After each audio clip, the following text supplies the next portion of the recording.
How to add multiple accounts on TikTok. Hey everyone, welcome back to the channel.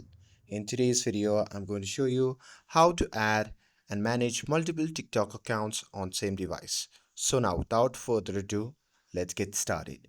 So first thing first, open the TikTok app and make sure that you're logged into your account.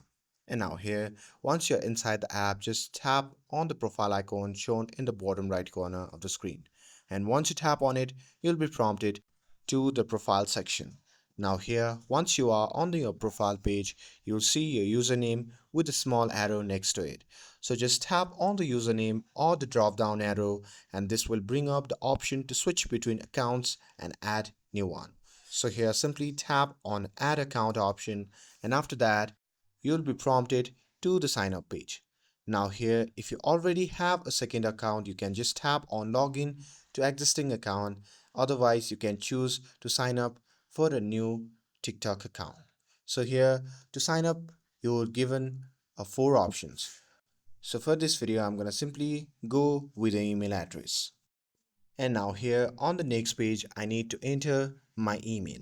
So I'm going to simply enter my email address and after that, I'm going to simply tap on continue. And after that, on the next page, we need to fill up the verification code that has been sent to our email. So here I'm going to simply fill in the code and after that, I'll be logging with a different account. But also remember that choosing different options means following the different instruction. So make sure that you follow the on-screen instructions to complete sign up or login.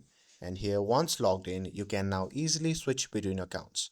So here simply go back to your profile and here just tap on the username at the top. And after that, you'll see all your added account listed.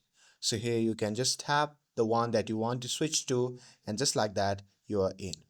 And right now, TikTok currently allows up to 5 accounts on same device.